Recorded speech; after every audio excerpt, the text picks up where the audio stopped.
Alors, bonjour à tous.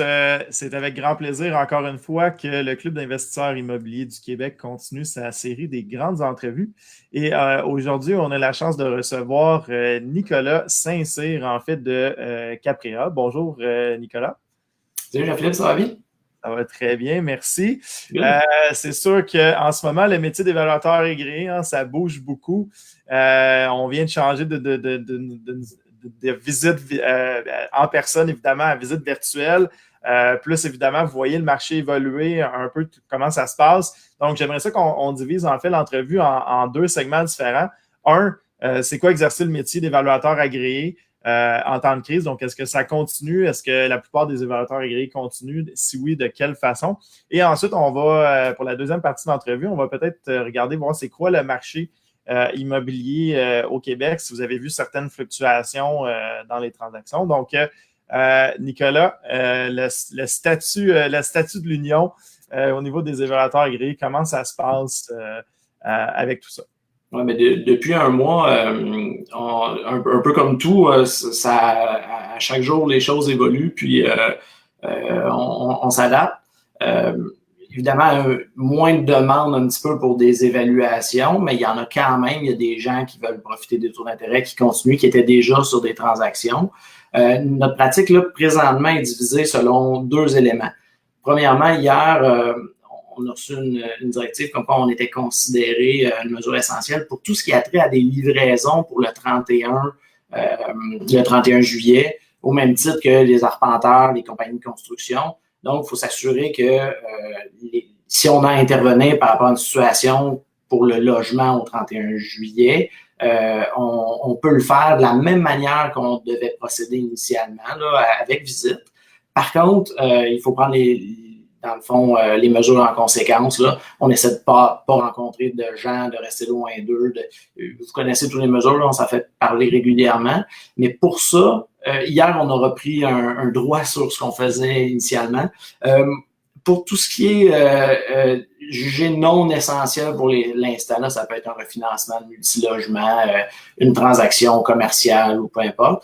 Bien, on a maintenant un rapport avec une clause limitative additionnelle qui vient expliquer la situation et on essaie de pallier au fait qu'on ne visite pas par des enquêtes téléphoniques, mais aussi par des photos ou des visites virtuelles effectuées. Ça peut être par le locataire, ça peut être par un courtier qui est sur place, ça peut être par le propriétaire.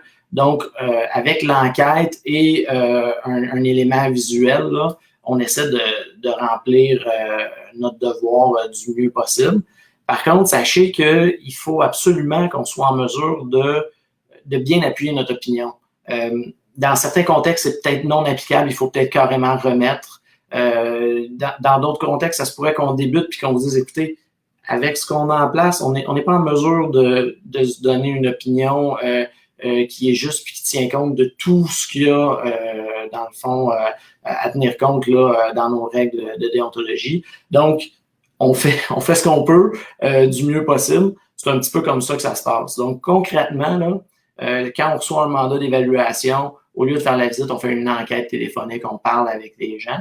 Et puis, Jean-Philippe, tu auras probablement la chance de mettre en lien les fichiers que je t'ai envoyés, deux fichiers, soit présentation de notre équipe et de ce qu'on fait, mais surtout un fichier qui explique comment on travaille pendant la période du COVID, puis comment vous préparez à une évaluation là, pendant cette période-là. Là. Effectivement, juste pour les gens qui nous écoutent, restez présents dans l'entrevue. Donc, on va rajouter dans les commentaires le lien là, pour accéder à ces documents-là qui expliquent effectivement là, comment que les visites se font. Donc, Nicolas, si je comprends bien, si j'ai un achat qui est passé le 31 août, je pense que c'est ça la date? 31 juillet. 31 juillet, pardon. Qui est dans l'optique de prendre une possession d'un logement, donc que quelqu'un prenne possession d'un logement le 31 juillet. À ce moment-là, on intervient en bonne et due forme comme ça a toujours été, avec des mesures additionnelles là, au niveau de la distanciation puis des mesures d'hygiène. Ouais. OK, donc vous avez le droit de visiter. OK, pour qu'est-ce qui est avant 31 juillet, vous avez le droit de visiter. Exactement, mais si pour le 31 juillet, vous achetez un condo commercial, par exemple, qui a dans une opération commerciale, donc il n'y a pas de résidence, il n'y a pas ben là, à ce moment-là, il va falloir le travailler autrement. Ouais. OK. Et on parlait, OK, et refinancement, juste pour t'en as parlé, refinancement, juste pour être sûr, vous allez vous visiter, vous allez le faire par photo? Non, le refinancement, ça va être photo, enquête téléphonique. Et dans la mesure où on a assez de bonnes données pour émettre une opinion, on va le faire. Avec les clauses limitatives au rapport. Donc, ça veut dire que les gens qui vont lire le rapport on leur explique bien qu'on le fait dans le contexte actuel. Là. Évidemment, parce que là, vous êtes tenu responsable en tant qu'évaluateur agréé, hein, vous avez un autre professionnel, évidemment. Absolument. Puis si on n'a pas les éléments pour appuyer notre opinion, on est mieux de ne pas le faire parce que ça ne servira à personne. Absolument.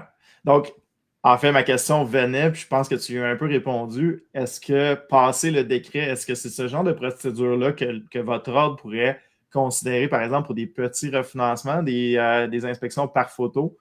Je pense pas parce que au-delà de l'évaluation, dans tout le processus du banking, d'un refinancement, par exemple, ben, il y a plusieurs personnes qui veulent s'assurer que l'immeuble est bien là. Fait que c'est pas juste versus notre ordre, mais aussi versus des partenaires qui sont impliqués dans le financement, qui vont vouloir s'assurer là, qu'on fait tout. Puis là, c'est pas moi qui s'occupe de ça, mais je serais très surpris qu'on conserve vraiment là, des évaluations à distance dans la majorité des cas parce que il y a une valeur ajoutée importante là, à la visite sur place. Là. Est-ce que tu as vu des créanciers qui n'ont pas accepté ces rapports-là pour l'instant ou qui ont refusé de dire OK, on va attendre pour ce rapport-là, on va attendre d'avoir des visites en personne? Pas encore, mais je pense que c'est pas juste une question de l'évaluation sur photo. Quand les créanciers ce que je vois présentement, c'est que quand ils ressortent, des fois c'est versus des nouveaux clients. Pour l'instant, ils en veulent moins. C'est pas tant une banque qui accepte pas ça que peut-être que dans certains créneaux, dans certains secteurs, quand ils n'atteignent pas telle couverture de dette, je pense que ça va plus y aller par niche ou est-ce que ça va être un des facteurs global de l'analyse du dossier qui va peut-être faire que peut-être des gens vont se faire dire reportons l'évaluation puis attendons qu'on puisse visiter. Là. Ouais. OK, il y a un doute. Parce que c'est sûr que l'évaluation en photo, hein, c'est pas toujours. C'est pas. Non, c'est ça. Puis, tu sais, ça dépend des fins aussi. Là, je vous donne un exemple. Monsieur se sépare, fait évaluer, madame aussi, ça va au tribunal, puis là, monsieur nous a donné une enquête téléphonique, on n'a pas pu s'appuyer sur madame pour, vous voyez un peu le genre de situation, là. Par contre, dans peut-être plus le quotidien des membres du club, un multilogement, une maison dans un secteur qui est très homogène, là, on peut avoir un degré de rigueur qui est très bon. Moi, probablement qu'une maison en campagne, présentement, là, on la refuserait parce que les comparables seraient tellement pas homogènes, il y aurait tellement d'ajustements, l'impact serait tellement grand de ne pas avoir visité qu'on refuserait le dossier tout simplement. Fait que c'est pour ça qu'il y a beaucoup de si. Parlant de si, je pense que Yvan est derrière la console là, au nom du club. Donc, il pose des questions. Le fait de ne pas visiter porte-t-il à vous protéger et réduire un peu les valeurs? Je pense que c'est une excellente question. Est-ce que vous protéger? C'est Yvan, ça, hein? C'est Yvan, ici, vous frappez. L'idée, c'est pas d'avoir de pousser ou de tirer sur une valeur. L'idée, c'est de se donner tous les éléments pour se sentir en confiance d'émettre une opinion qui fait du sens. Fait que c'est sûr que moi, je pense que s'il y a des doutes, on va juste refuser de faire l'évaluation et non se donner une réserve supplémentaire parce que peut-être on n'a pas vu certains éléments. S'il nous manque des éléments, on le fera pas tout simplement. Là. On va dire aux clients, regardez, après le confinement, on reprendra le travail. Là. OK, fait que pas de changement de valeur pour l'instant. Tantôt, on va parler plus de changement de valeur par rapport au contexte et tout, mais par rapport à l'aspect conservateur ou non de l'évaluateur, moi, c'est pas, ça change pas ma vision dans la mesure où j'ai des éléments en main puis je me sens confortable. Puis c'est sûr que si quelqu'un m'envoie des photos que je peux pas savoir quand ils ont été pris, comment, par qui, que je peux pas lui dire « Hey, j'aimerais ça que tu me prennes une photo de ça aussi », là, peut-être que je vais juste dire « Je le fais pas », tandis que présentement, on a des clients super qui, ben, regarde, je suis là, mon locataire n'est pas là, je rentre, puis je dis, hey, peux-tu me prendre le panneau électrique, peux-tu? Là, j'ai tout ce que j'ai besoin, tu sais. OK. Est-ce que vous en faites en live comme ça? Est-ce que des fois, Ben, vous êtes ton téléphone? Ouais. on en a fait avec par FaceTime, mais dans les faits, on veut les photos aussi pour archiver. Fait c'est un bénéfice d'avoir le FaceTime au moment de la visite, mais pour notre rapport, pour vraiment archiver l'information, on veut des photos aussi. Ça serait pas juste par FaceTime, par exemple. Et est-ce que ça l'amène à un certain degré de confiance? C'est-à-dire, est-ce que tu prendrais un nouveau client actuellement ou tu as plus tendance à faire affaire avec des clients que tu connais déjà? Ça change pas parce qu'on va le voir assez vite. Là. Tu sais, si quelqu'un essaie de se servir de la situation, je pense qu'assez vite, quand je vais lui dire amène-moi là avec le FaceTime ou prends-moi une photo de ça, je vais être capable de cibler ce que j'ai besoin assez vite, puis je vais voir, tu sais, s'il est réfractaire puis je suis pas capable d'avoir ce que je veux, on va juste repousser le mandat à la visite, là, tout simplement. Ou à la fin. Il y a Marie-Josée qui posait la question qui est intéressante, puis je vais la pousser à un deuxième niveau. Donc, est-ce qu'une enquête sera éventuellement remplacée par le rapport actuel? Je te laisse répondre à la question, puis je vais la pousser à un deuxième niveau par la suite. C'est plus, puis je veux pas balayer la question, mais c'est un petit peu plus au prêteur de déterminer. Parce que nous, si on le fait, c'est parce qu'on est confortable avec. Donc, en théorie, on ne devrait pas avoir d'éléments à compléter parce qu'on juge qu'on avait tout pour émettre une opinion juste. C'est plus, par contre, je ne peux pas vous garantir que votre prêteur ne dira pas dans 6 mois, savez-vous, toutes les évaluations, je ne dis pas qu'ils vont faire ça, là, mais tu sais, on ne contrôle pas ce que le prêteur va faire. Fait que ça se pourrait que le prêteur dise dans quelques mois, on aimerait ça avoir une évaluation, on aimerait ça aller revisiter la propriété maintenant qu'on peut. Ben, en fait, c'est ça. Donc, le deuxième niveau que je voulais emmener, c'est ça peut satisfaire pour un financement actuel. On veut refinancer dans 1 an, au bout d'un terme d'1 an, peu importe la raison. Et là, on revient au dossier. L'évaluation a été faite par photo. Je ne sais pas dans 1 an si les banques vont pas. Moi, puis, opinion personnelle, là, basée sur pas grand-chose, mais de base, les banquiers ne prennent pas les rapports après 6 mois dans la majorité des cas. Je serais vraiment surpris que dans 3 mois, un banquier accepte dans 3-4 mois accepte de s'appuyer sur un rapport qui a été fait pendant le COVID une fois que le déconfinement sera en place. Là. Je comprends.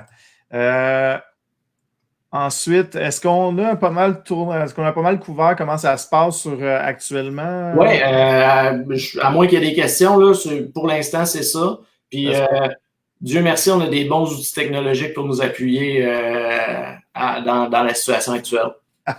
Une chance, hein? Une chance que le confinement n'a pas eu lieu en 1995. Hein? Non, parce que avec les Kodak à imprimer ou à les porter à la pharmacie pour avoir des photos, ça aurait été complexe. Ça aurait été plus difficile.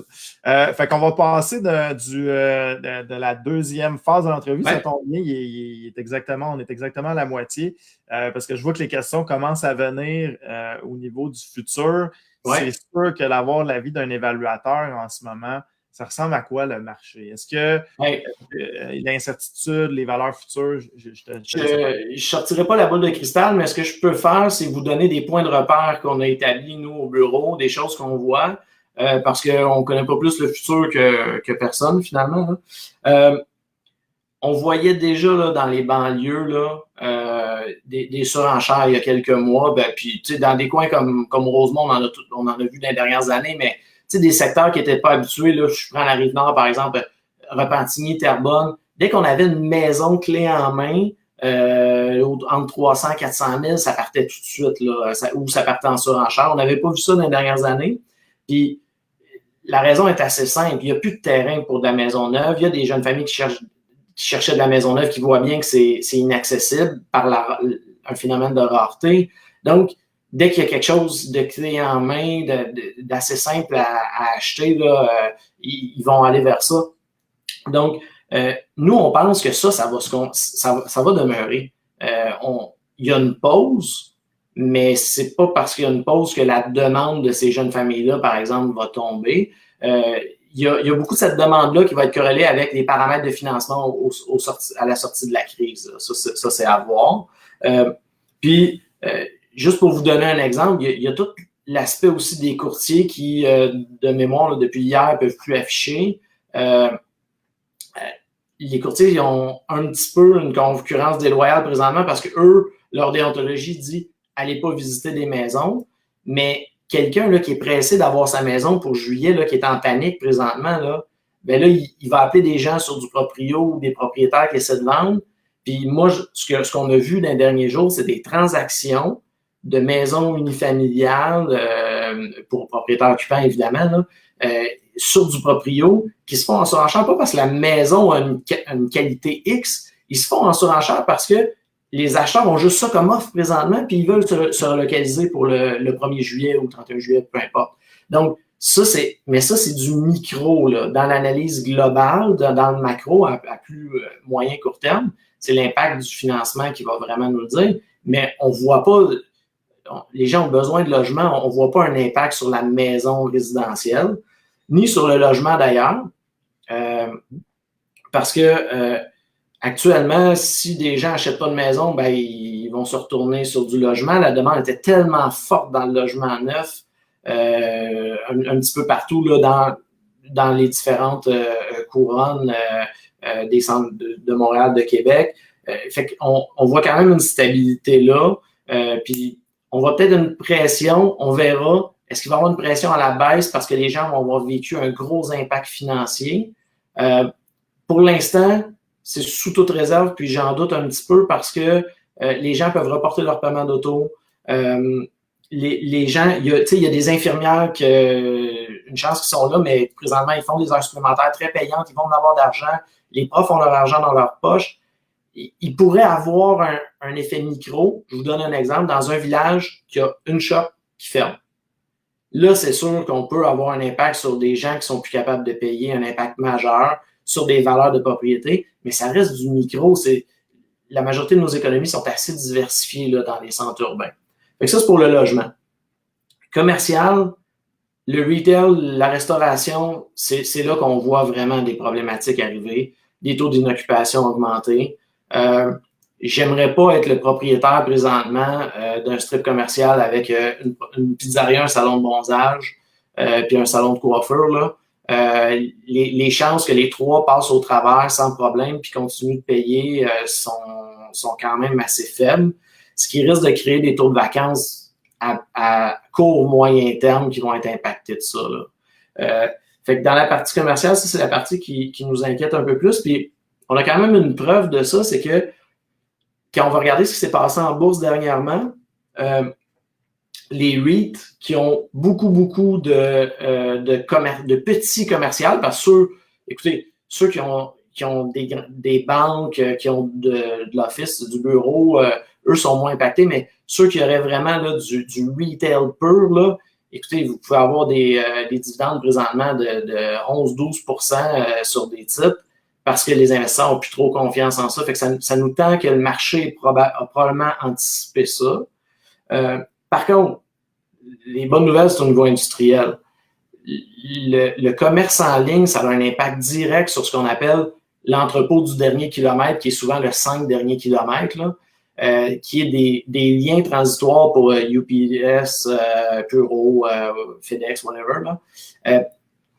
Eux, l'impact est fort. C'est vraiment un marché qui est en croissance. Puis ça risque de le rester parce qu'il risque d'avoir une stabilité là-dedans.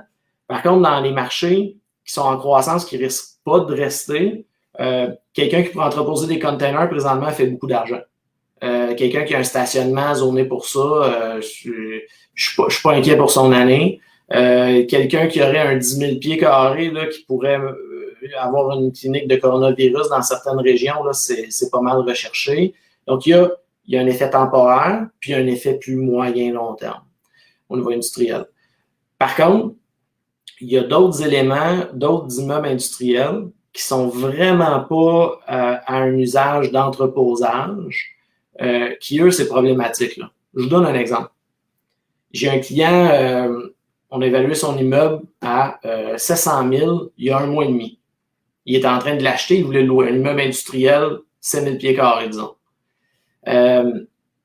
Lui, il y a une shop ailleurs qui a été obligé de fermer parce qu'il n'y a plus de demande. Il dit, moi, là, qu'est-ce que je vais faire avec mon nouvel immeuble? Est-ce qu'il vaut encore 700 000?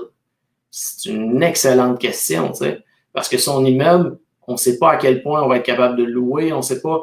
Fait que lui, il faut qu'il reconsidère son achat à ce moment-là parce qu'on n'a pas le même optimisme de le relouer à court terme comme il n'est pas dans des créneaux de croissance là, qu'on voit pour après le déconfinement. Là.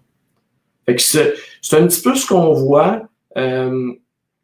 Fait que c'est sûr que pour les investisseurs, ben, que ce soit des triplex semi-commerciales là, avec une coiffeuse en bas, tous ceux qui sont en risque, les taux d'inoccupation vont monter, les valeurs risquent d'être affectées.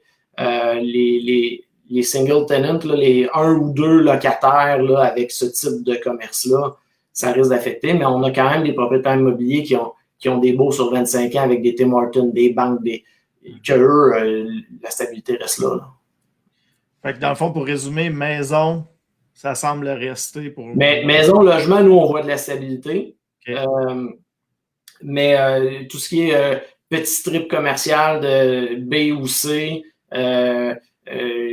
industriel, là, à court terme, de l'industriel propriétaire occupant, on ne voit pas la demande se relancer à court terme. Mais dans les créneaux porteurs, c'est vraiment l'entreposage destiné au e-commerce, au commerce en ligne. Ça, c'est très porteur. Là. Et multilogement résidentiel, évidemment, qui est pas mal le crowd au club. Oui, c'est ça. Ben, pour l'instant, on voit de la stabilité. Puis, je parle à des gens, certaines personnes qui ont des portefeuilles qui sont un petit peu plus affectées. Mais la réalité, c'est que quelqu'un qui aurait un bon mix au niveau de ses âges, par exemple, au niveau de sa clientèle, le dernier mois, l'impact n'a pas été si pire là, de ce que j'en comprends, de ce que mes clients me disent. Est-ce que ça va être la même chose dans 2, dans 3 mois? Peut-être une autre histoire. Mais là, on parle des revenus parce que le besoin et la demande, elle reste là. Est-ce que tu crois qu'on va rester en surenchère dans le multilogement à Montréal encore? Ben, là, ça, c'est plus nécessairement la demande des locataires comme le capital à investir des propriétaires. Il y avait énormément de capitaux dans le marché il y a de ça 4 semaines à peu près. C'est sûr qu'on peut penser que pour la majorité de ces portefeuilles-là, il y avait aussi des placements boursiers associés qui ont mangé un coup. Est-ce que les gens vont avoir l'idée de se dire « j'ai moins de capital, fait que j'attends » ou « je viens de manger un coup en bourse, donc je vais en immobilier ».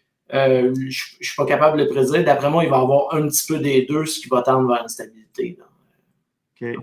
Je vais y aller avec une question. Il y avait Marc-André. Je sais que tu as défini en fait le marché selon l'œil de l'évaluateur agréé, mais au niveau des banques, est-ce que tu as vu un certain recul par rapport à tes évaluations? Est-ce que tu t'es fait challenger? Est-ce qu'ils sont plus difficiles? On n'a pas été. Je pense que les banquiers ont présentement d'autres concerns que juste l'évaluation. J'ai vu des dossiers des banquiers dire écoutez, salutations à Marc en passant. J'ai vu des banquiers dire écoutez, on est obligé on est pris à faire des reports à la journée longue, on est pris à faire des marges de 40 000, on se fait poser des questions, on n'a pas d'infos d'investissement Québec du gouvernement. Fait que moi, je vois présentement ce qui ralentit, je pense que c'est plus toute l'info qu'on envoie aux banquiers que leur désir de faire des prêts, parce que présentement, c'est quand même payant là, pour les banquiers de faire des prêts encore. Je pense qu'un bon client qui a son bon banquier, il est capable présentement. Je suis sûr qu'il n'y a pas de ralentissement pour lui. OK. Intéressant. Par contre, oui, vas-y. Je peux juste compléter.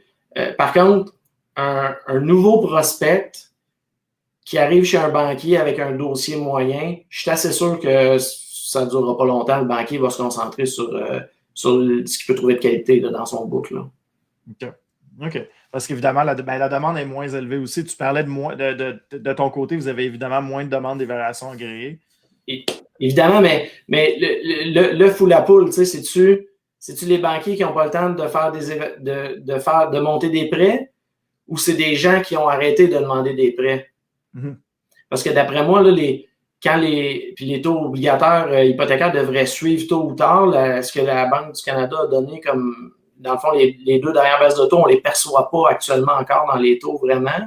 Je pense que les banques attendent le go du déconfinement pour que les taux s'ajustent. Mais quand ça va s'ajuster, ça va avoir un impact sérieux. Si la Banque du Canada garde le niveau qu'elle a là, il y a beaucoup de gens qui vont vouloir refinancer. Fait que ça regarde bien pour les banquiers et les évaluateurs. Exact, ouais. Puis réinjecter du capital. Et voilà, ben oui. Réinjecter du capital. Il y avait Jean qui avait là une question un petit peu plus précise. Taux de vacances, mauvaise créance à Montréal, ça ressemble à quoi? Est-ce que ça change? J'imagine que Jean parle de multilogement, là. Oui, absolument. Je prends ça pour acquis. Nous, présentement, dans ce qu'on reçoit, puis les immeubles qu'on enquête à tous les jours, on ne voit pas de différence à cause du COVID. On ne voit pas de différence avec ce qui se passait au niveau de la demande il y a 3, il y a 4 mois. Les taux de renouvellement, ce qu'on voit, c'est que c'est très bon. C'est la même chose que les autres années. Fait que je vois pas vraiment les vacances mauvaise créance bouger de manière importante. Je pense qu'on peut encore se fier au barème qu'on a de la SCHL pour les différents secteurs. Par contre, si on parle de commercial, c'est une toute autre histoire, là. Ça, c'est quartier par quartier, c'est vraiment différent. Ouais. Absolument. Nicolas, je me permets une question personnelle parce qu'à Montréal, évidemment, les TGA descendaient beaucoup, puis les gens misaient de plus en plus pour des potentiels des bâtiments. Est-ce que dans l'œil d'un évaluateur agréé, tu prends compte d'un certain potentiel d'un bâtiment ou tu te fies vraiment juste au TGA actuel du bâtiment? Mets-moi en contexte, là, sur un achat potentiel que tu regardes, par exemple. C'est-à-dire que, par exemple, on pourrait avoir deux situations. On pourrait avoir une situation où est-ce qu'on a des logements qui sont très bas en revenus, avec un TGA aussi très bas. Donc, le prix est très élevé, un petit peu plus élevé que la normale, mais les gens sont prêts à payer pour ça à cause qu'il y a un potentiel derrière. On pourrait avoir la situation B, où est-ce qu'il y a des logements vacants qu'on sait qu'on va être capable d'augmenter. Donc, quand on a un extrême, là, comme celui que tu dis, là, disons un immeuble qui vaudrait 1 million une fois mis au marché, là, même pas de rénovation, juste des loyers au marché, là, puis disons 60 000 de revenus, puis aujourd'hui, il y en a 40, là, disons. Ben, à un moment donné, on peut aussi aller l'évaluer, puis c'est souvent ce qu'on va regarder sur son million, son potentiel, puis le ramener avec la prime de risque, la prime de rendement que l'acheteur va exiger pour y aller. Ça veut dire que cet immeuble d'1 million-là, pour faire tout ton deal, t'es probablement pas prêt à payer 950 000 ou 900 000, par exemple, à cause de tes coûts. Par contre, où est-ce qu'il devient intéressant, là? Parce qu'en effet, on peut pas dire tout le monde est à 5 de cap rate, donc celui-là vaudrait 5 comme ça. Fait on va tourner un calcul différent, puis c'est de voir c'est quoi qui est acceptable comme rendement. Est-ce que si on l'achète à 800 000, pour le capital que tu vas investir, est-ce que ça vaut la peine pour aller chercher ce 200 000-là d'optimisation? Ça va plus être ça, notre logique, dans le cas d'un immeuble que la valeur économique ne suivrait pas du tout, là, qu'il n'y aurait aucune comme une logique à faire à un calcul standard de méthode du revenu. OK, je comprends. Fait que le potentiel est quand même considéré moyennant, mais c'est selon le calcul du cap rate, la dividende recherchée. Oui, puis si j'amène ta question dans le contexte actuel, parce que la question que les gens me posent beaucoup, c'est ça va être quoi là, les cap rates à court terme? Bien, c'est sûr que dans les facteurs qui nous influencent, il y a le rendement recherché, mais il y a aussi les taux d'intérêt. Donc, si les taux d'intérêt baissent de 1, est-ce que le cap rate va automatiquement baisser de 1? Nous, ce qu'on voit et ce qu'on pense, c'est que les cap rates vont rester stables parce que même si les taux d'intérêt baissent de 1%, on pense que les investisseurs vont devenir plus exigeants. Ils ne seront pas prêts à prendre le même genre de risque qu'il y a 1 mois, 2 mois, 3 mois. Donc, on pense que des investisseurs avertis vont aller chercher du rendement justement là-dessus, puis seront pas prêts à continuer de concéder pour ramener des taux de cap comme on aurait pu voir à Vancouver et à Toronto là, dans les dernières années. Là. Intéressant. Fait que la baisse du marché la baisse des taux va venir compenser le risque un peu plus élevé du marché. Oui, l'instabilité du marché, là, ouais. OK, intéressant. C'est notre réflexion. Produits de luxe, Nicolas. Je sais qu'on avait eu Luc Poirier en entrevue. Il parlait des logements de luxe, par exemple, Plateau Mont-Royal, où est-ce qu'on a des logements très élevés ou sur le bord de l'eau, peu importe. Est-ce que tu vois que les produits de luxe vont être un peu plus affectés que les produits dans le produit, parce qu'il y a le luxe puis il y a le vraiment de luxe, là, tu sais. Il faut faire une différence là, dans les produits de luxe, mais oublions pas d'où ça. La demande pour le produit de luxe part souvent de gens qui sont très indépendants financièrement et qui ont peut-être perdu, je sais pas, 1 million dans les derniers mois au niveau de la bourse, mais qui en avaient déjà 15 en banque. Fait que pour eux, là, le condo qui était 1,5, 2 millions, par exemple, si c'est celui-là qu'ils voulaient, je les vois pas vraiment, je vois pas l'impact de leur budget global versus l'unité de condo. Un autre élément, si quand on parle de luxe, c'est par exemple des condos à 800 $ le pied dans le centre-ville, ben notre bassin d'acheteurs venait pas vraiment des travailleurs qui ont été impactés probablement par la COVID, venait encore de gens un peu plus indépendants, potentiellement de l'extérieur. Fait que pour eux, l'impact est dans les produits où est-ce que les gens ont été affectés directement par la COVID. Exemple, un duplex à 1 million dans Rosemont. Là, il faut se poser la question, est-ce que l'ingénieur, puis une dame qui aurait une très bonne job, je sais pas moi, une VP marketing, tiens, les deux font quand même un bon salaire, mais là, il y en a un des deux qui a été mis à pied temporairement et tout. C'est peut-être ces gens-là, ce créneau de marché-là, qui vont moins se permettre du luxe à court terme. Fait que le luxe intermédiaire, dans le fond, pas le très luxe. Ouais, exact. Puis l'autre élément, là, j'ai mon associé Morgane qui est française qui m'expliquait que en France, c'est en train de provoquer c'est pas généralisé, là, mais un certain délaissement des petites unités pour des gens qui disent j'avais une petite unité pour voyager plus, pour me payer plus de resto, sais-tu quoi, finalement, je vais laisser aller, je vais sortir de la ville, je vais me payer de la tranquillité, puis je vais avoir moins de resto, moins de voyages.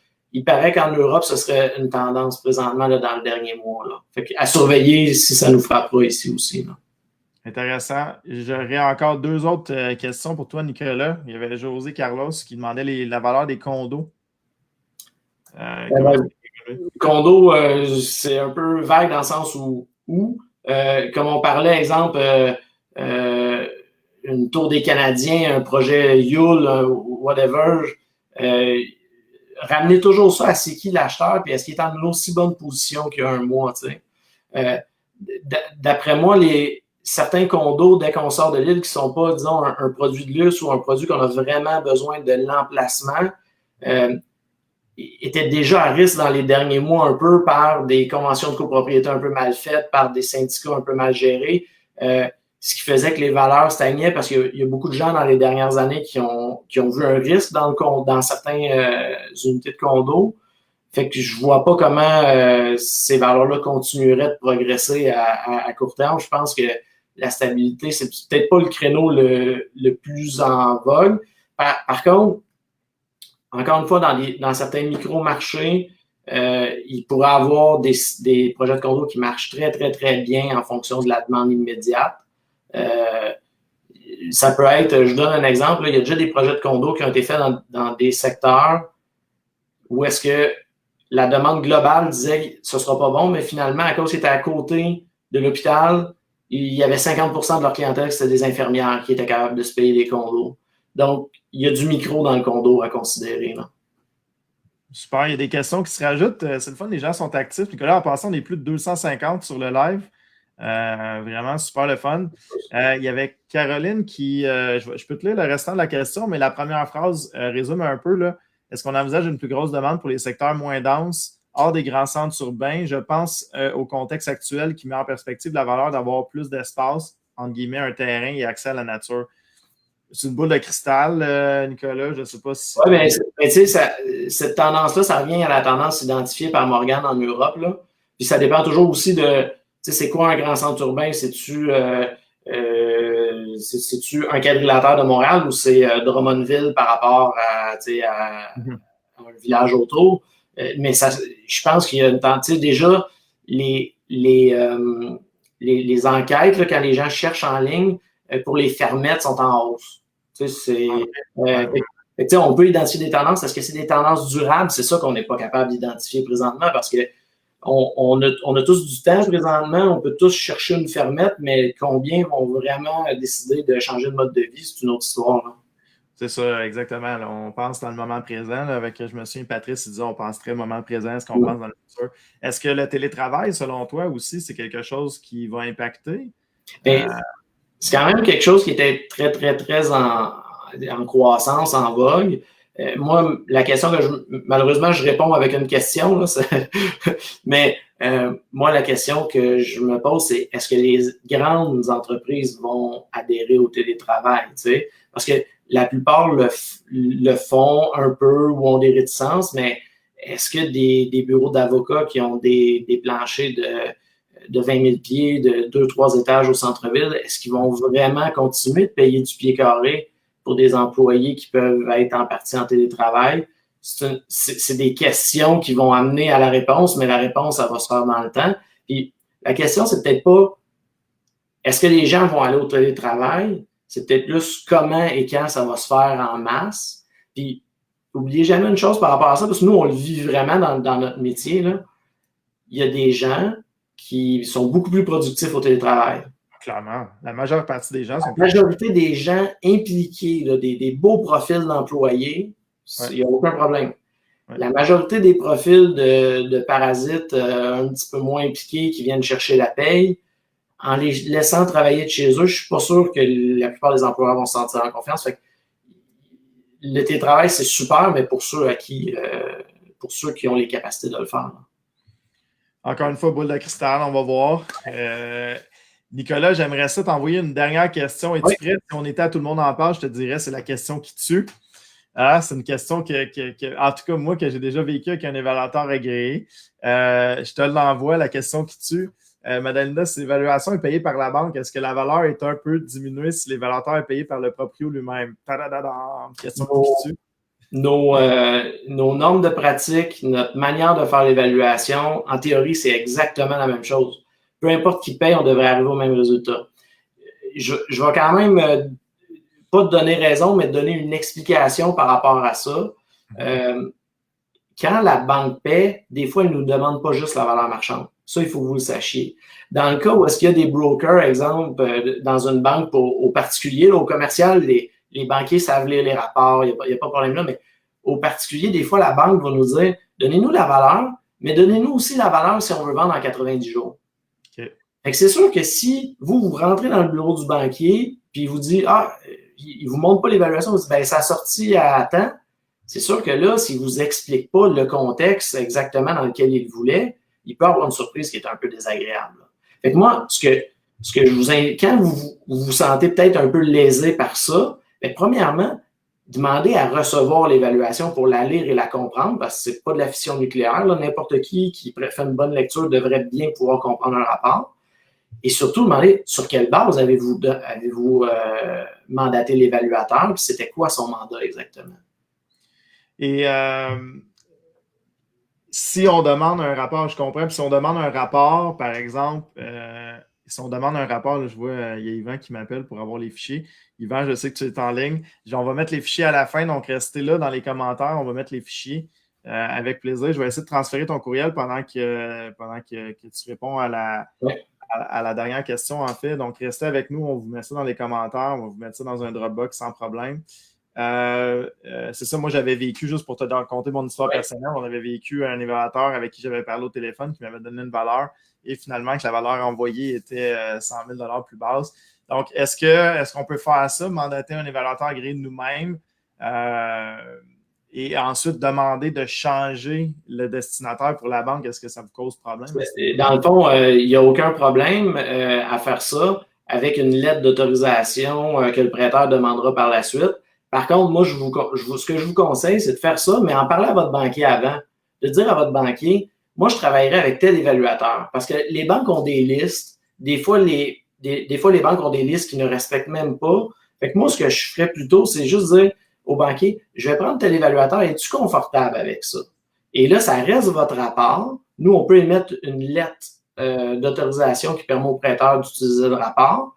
Mais parce que ce qu'on veut éviter dans les faits, c'est que vous nous engagiez ou n'importe quel autre évaluateur, que vous soyez très content, que vous allez dire, le gars il était bon, il m'a fait un bon travail, voici le rapport, puis que le banquier dise, ouais, mais moi, j'utilise juste ces deux firmes-là. Puis là, vous avez payé dans le vide. La dernière chose qu'on veut, c'est vous faire payer pour un rapport qui va aller à la poubelle. Là. Donc, prenez contact avec le banquier, assurez-vous que votre démarche est conforme. Après, vous pouvez nous mandater directement. Exact. Je pense que ça clôt pas mal. Je vais juste regarder, Nicolas, les dernières questions. Est-ce que tu avais un dernier point? Est-ce que tu voulais finir l'entrevue avec quelque chose? Je vais peut-être juste une réflexion. Malheureusement, j'ai peu de réponses, beaucoup de réflexions. Là. Nous, on a, parce que avec mes associés, on a essayé de brainstormer la situation puis voir. Puis on a beaucoup de concerns sur les éléments démographiques. On pense que c'est ça qui va venir affecter, qui va venir vraiment nous donner l'impact là, au fur des années. Puis on en a un démographique au niveau de la mortalité, les strates d'âge, là, on est en train de le vivre malheureusement. Ça va être quoi l'impact? Est-ce qu'il va y avoir un boom de natalité? Tu sais, peut-être. Mais aussi au niveau de l'immigration. Parce que ça a été annoncé que pour X raisons, on veut réduire l'immigration. L'immigration, c'est quand même une pression sur notre immobilier intéressante. Du moins pour ceux qui en détiennent. Et puis là, ce qu'on se pose comme question, c'est oui, on réduit l'immigration, mais on est quand même la terre d'accueil pas mal idéale. Fait qu'il risque d'avoir de la pression quand même. Est-ce qu'on va pas, à cause de la demande pour devenir Canadien ou Québécois, est-ce qu'on va pas être capable de monnayer, un peu comme c'est fait dans certains pays, ces nouveaux arrivants-là, qui vont devoir investir ici, qui vont devoir s'impliquer financièrement? Est-ce que Laval va être grande ouverte ou au contraire, on la garde fermée à long terme? Ça pourrait être un des facteurs qui pourrait avoir beaucoup, beaucoup d'impact sur notre marché parce que quand on rentre des gens, c'est pas 1 plus sur 8 millions, c'est souvent 1 avec la capacité financière d'injecter de l'argent et d'acheter de l'immobilier. Fait que c'est là qu'il faut réfléchir et qu'il faut essayer d'identifier les tendances. Je pense qu'à la fin du déconfinement, dans les premiers mois qui vont suivre, on va être capable assez clairement d'identifier des tendances qui vont impacter notre marché.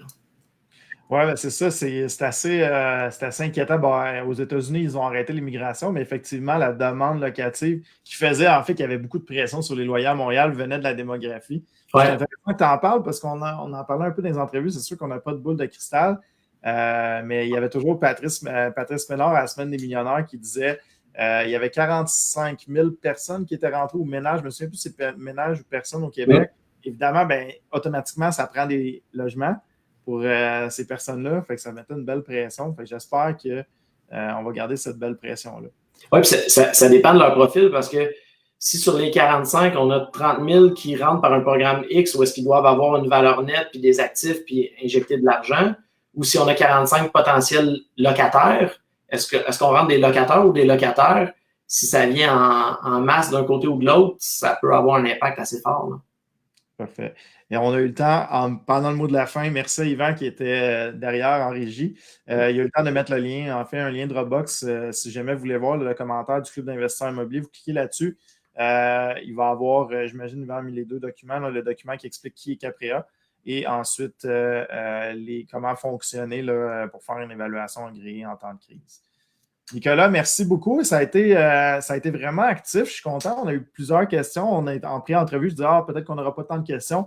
On a été, je te dirais, pas mal autour de 250 lors de l'entrevue. C'est super. Donc, on voyait que les gens avaient beaucoup d'intérêt pour ça.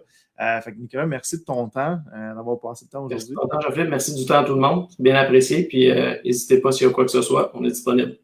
Parfait. Et je finis au niveau du club. Ce soir, pardon, mon Dieu, je finis puis j'ai un chat dans la gorge.